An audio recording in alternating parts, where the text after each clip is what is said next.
The treatment of Joyce Echaquan, recorded on her phone as she languished in a Quebec hospital bed, sparked national outcry about anti-Indigenous racism in the healthcare sector.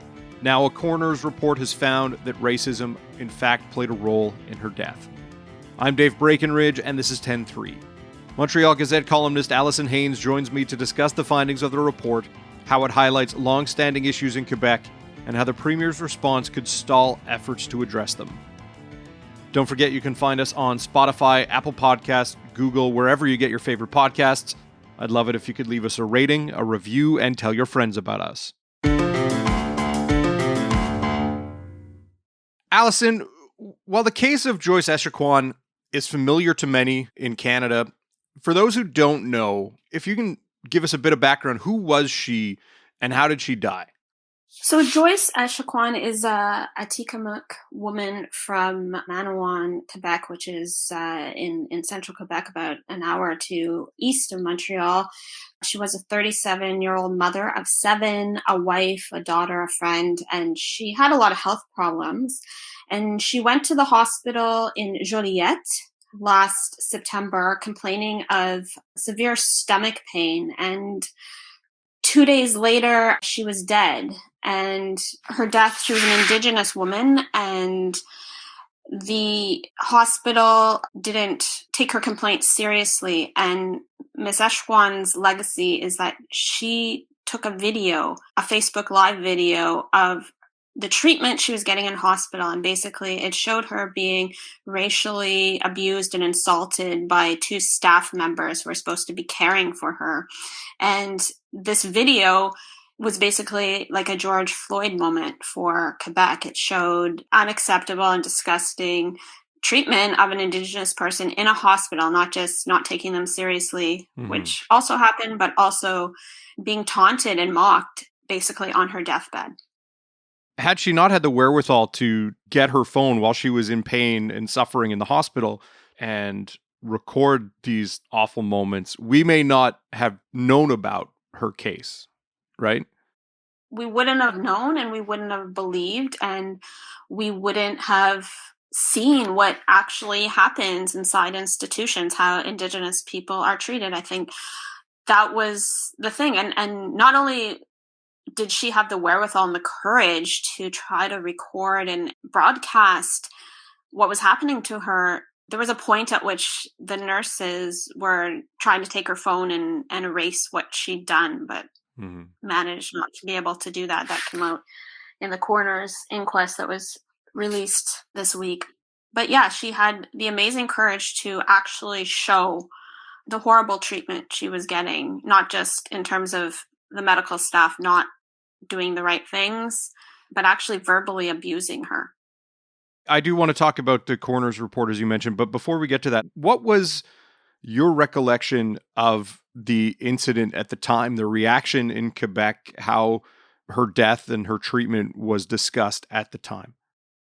Everyone was shocked and horrified. How can you not be a person who is on their deathbed being insulted in the hospital? And it was taken very seriously at the time. I mean, remember, this was only a few months after George Floyd's death, and that had reverberations across North America, including in Quebec. We had protests here. I believe Premier Legault reacted to that here, saying how shocking it was to see. And so the reaction was immediate, and the parallels between the 2 cases were immediate. One was obviously George Floyd was murdered by police officers. Joyce Echaquan died in a hospital where, you would expect to be treated with compassion and dignity. So there were immediately protests, vigils. There was an apology from Premier Legault. There were moments of silence. There were all the things that you would expect from something so shocking happening. It was a wake-up call. But from day one, Premier Legault has always denied that this is a case of systemic racism. He said, this is racism and we need to deal with it, but not systemic. And that debate is ongoing in Quebec. As you mentioned, the much anticipated report from the coroner was released this week. What were the key findings in the coroner's report?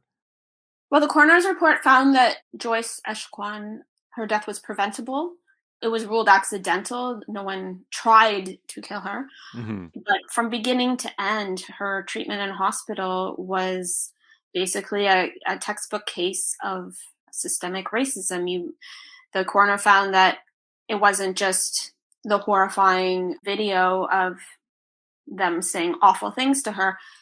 She was kind of labeled as a drug user, even though she was not. And they had her in restraints, they had her in isolation. The doctors that saw her weren't taking her complaints about abdominal pain seriously.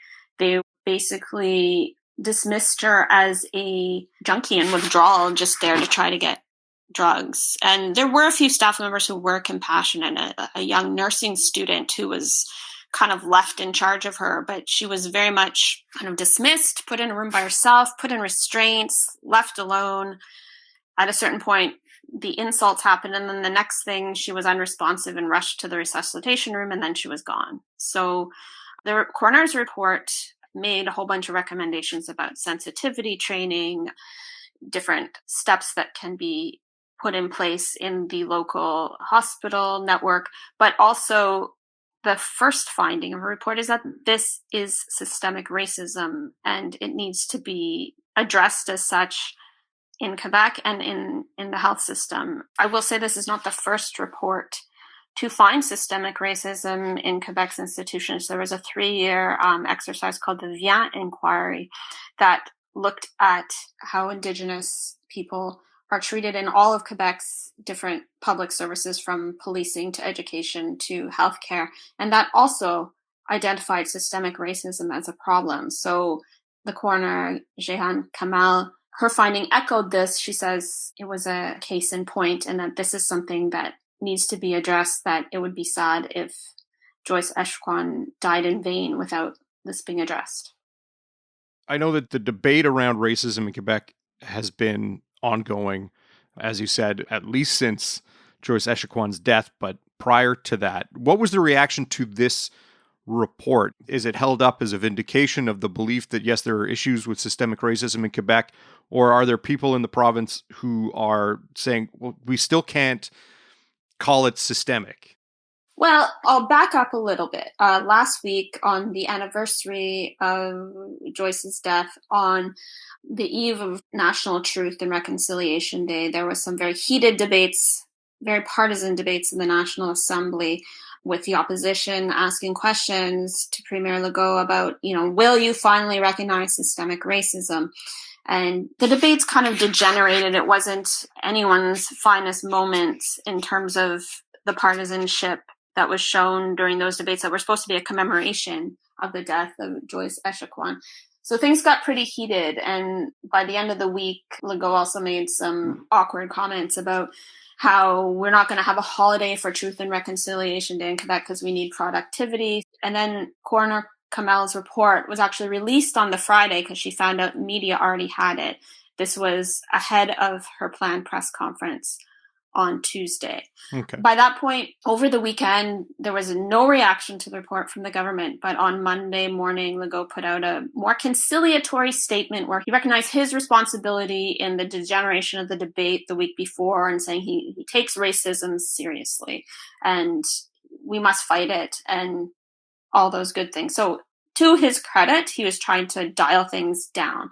But on Tuesday, after the report came out, after the coroner delivered her findings, he still insisted that there is racism in Quebec, we must fight it, but there is no systemic racism. And he literally referenced Le Petit Robert, the dictionary, to say the word systemic means a system as a whole, a system dans son ensemble. So to him, the definition of systemic racism means that someone at the top of the management chain gave directions to deliberately be discriminatory or racist to Indigenous patients or, other minority groups or other people of color.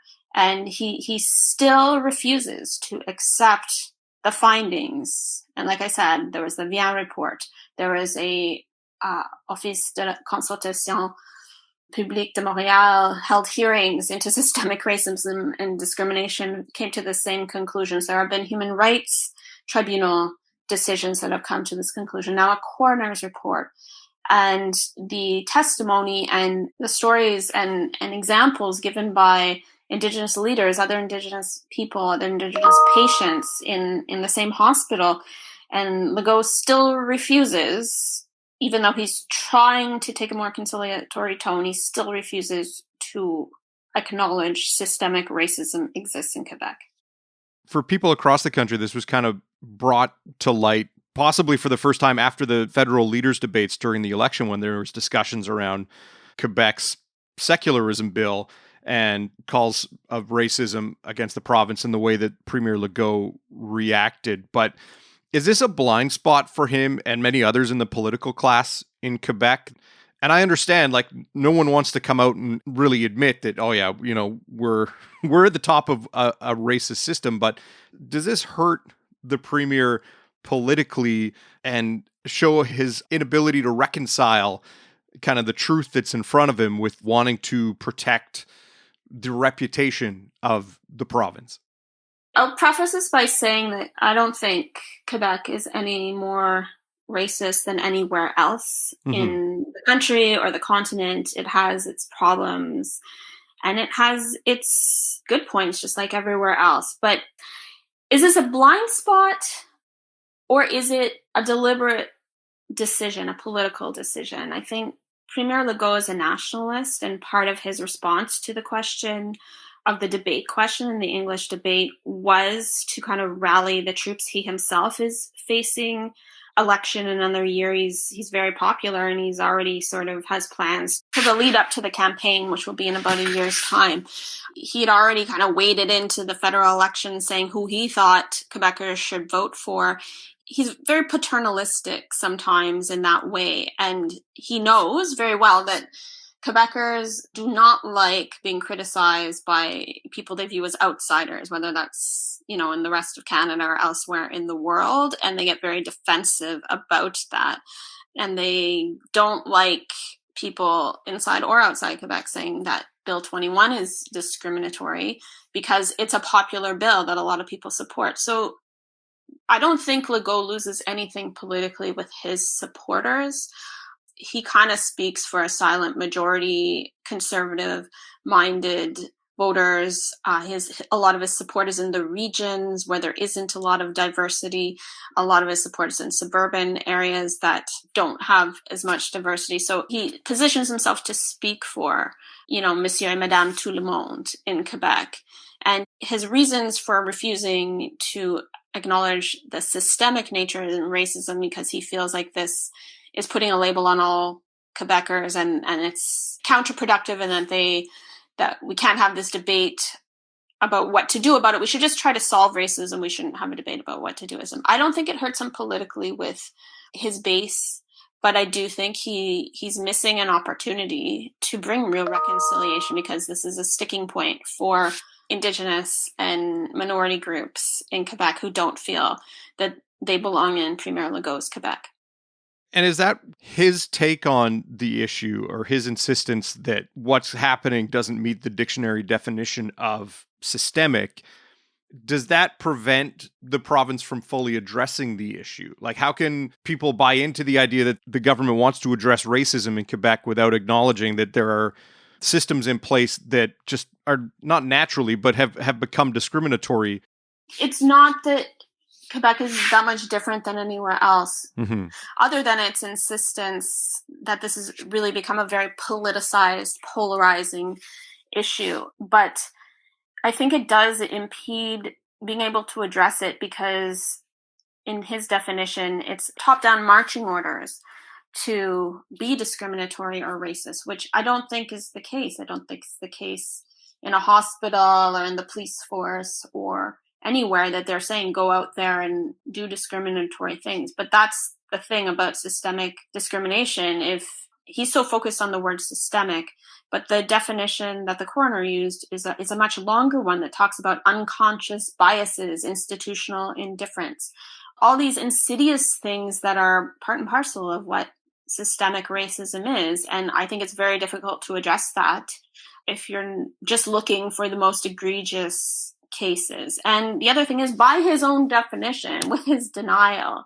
he is kind of sending a top-down message that we don't need to do anything about this. He's not saying that. It's the implicit message. Well, it's not systemic, so we don't have to look at the entire system and how it operates or how it discriminates against one group or another or how it stereotypes.